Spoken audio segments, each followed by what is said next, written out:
Hello, YouTube. Oh, we're recording again? Oh, sorry. Yes, we're recording again. Welcome back to Disgruntled Radio. Part 7.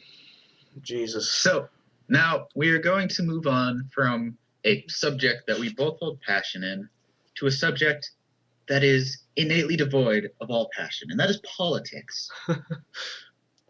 Well, it's innately devoid of all passion from me, mostly because it's just fucking dumb. No, I When would... you debate politics with someone, it's just a battle of ideologies, and no ground is ever gained, no ground is ever lost. Nobody changes their mind Exactly. because you give them a good idea. No one says, oh, I completely understand now. I'm going to stop believing in Allah and believe in Yahweh. Which, they're basically the same God, but you know where I'm going with this. I'm not going to suddenly start believing in evolution because you showed me a fossil of a pterodactyl's penis, that shows its evolution over time. No, people reach decisions of their own volition, and that's how it's been forever. The same thing happens in politics. The same thing has always happened in politics. In which you say, I'm not going to be a die-hard communist anymore. You know what?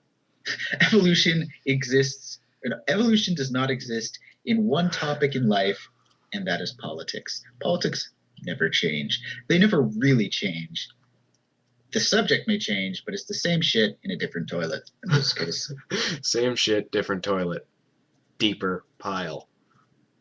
Yeah. Yeah, because it is in fact a pile because it's just overflowing out of the toilet. That's how much shit there is. I think there are exceptions. I think JFK was an exception to this rule. JFK, well, not one of my heroes, I believe was one of the greatest presidents our country had. Not the greatest, but one of them. I think he had integrity. He had integrity because he wasn't president for long enough to become fucked up. That is a cynic's way of looking at it. And I am a cynic, so I can appreciate that. But in general, and I think Obama has become a real example of this. A man who, in 2008, as a senator, said whistleblowers are a great way for government citizens to know what the government is doing, and in 2010 is not opposing the inhumane jailing of Private Bradley Manning, who released documents to WikiLeaks, who is not condoning and probably has also been calling for Julian Assange, the sort of figurehead of WikiLeaks, to be charged with espionage. This is the completely two opposite sides of a coin here, and this is exactly what a man who makes himself out to be someone different to get in favor of public opinion does.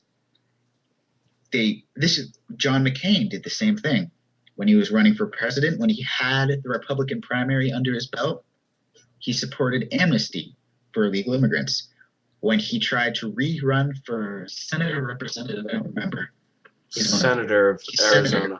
When he tried to rerun for senator of Arizona, he completely flip-flopped. He waffled on this issue. It was against all illegal immigration. He appeared in an ad supporting the building of the wall on the New Mexico border. Hold on a second. Your thing is fucking up again. Did you miss what I said, or?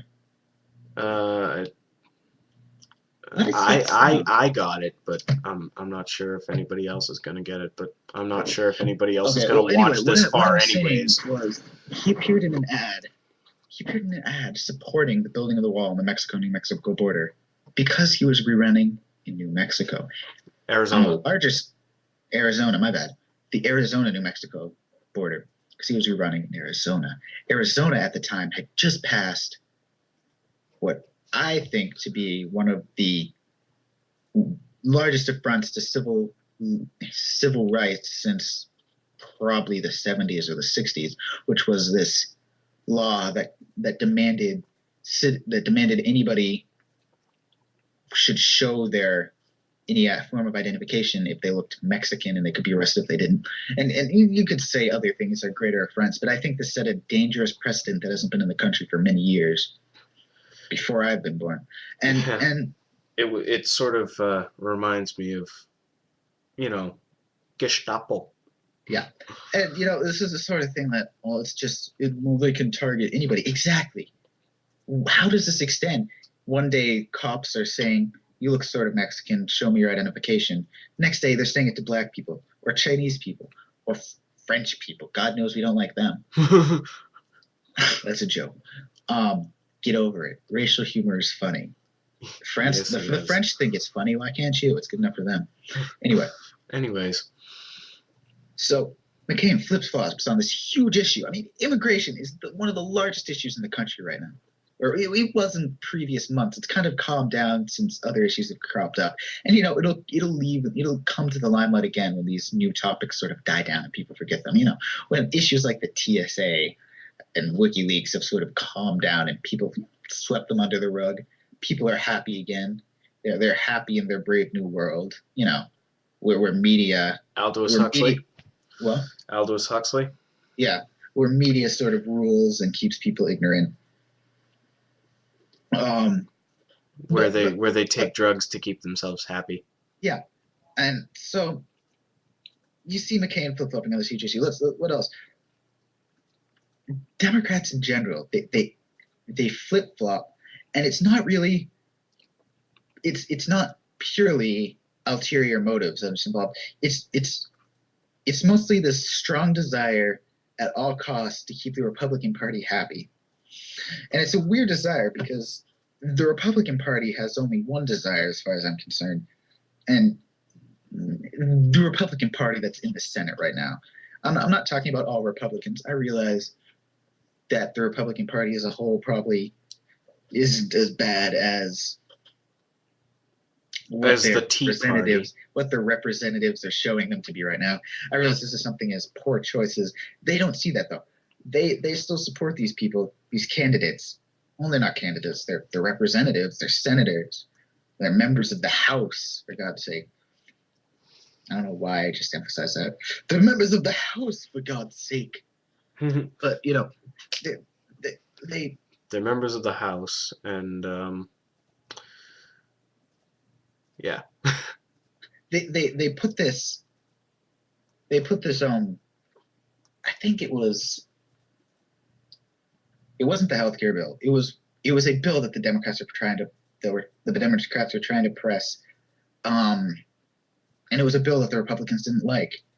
So what they did was they added a footnote to this bill that would also make abortion easier to get in certain states where it was, where it's been more difficult to get abortions, because that's a hot topic that's very conflicted.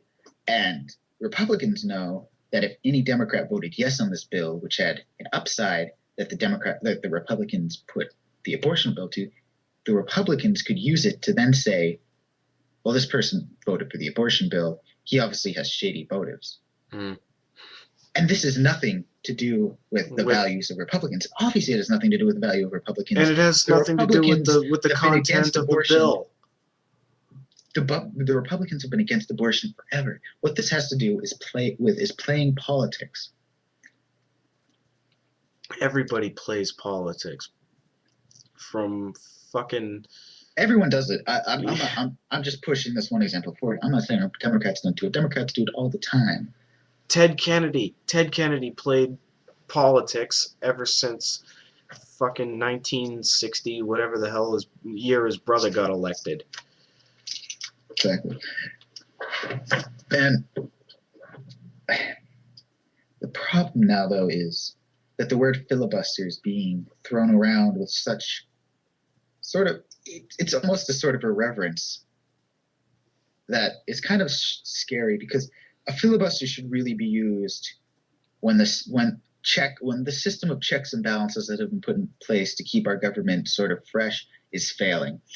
Filibusters, I think, should be used when something passes that obviously shouldn't pass.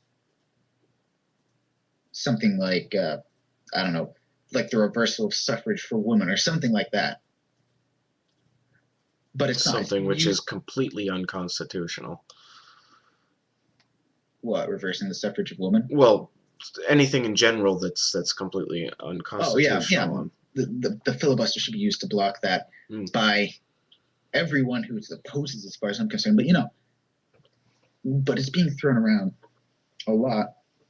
And the problem is, Democrats could technically, well, if it wasn't for the Blue Dog Democrats, who just kind of, people like Joe Lieberman, who kind of just, I say I'm a Democrat, but that's really so I can get elected in my state. You know, he just kind of votes. He votes with the I say I'm a Democrat, but really, yeah, he sort of votes with the Republicans most of the time. If it fiscal wasn't for these conservatives. Blue Dog Democrats, if it wasn't for these Blue Dog Democrats, Democrats could block the filibuster almost all the time. Well, they could block it most of the time, but they don't.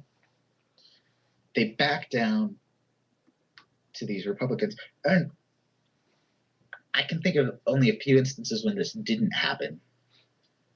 And a lot of instances when I have. They have consistently shown that they are willing to make compromises on bills that they really tried hard to get passed, and that they're willing to block bills they were trying to pass. Two examples of this: public option 9/11 support bill, or the 9/11 first responder support bill that just actually recently got passed during our latest lame duck session, if I recall correctly.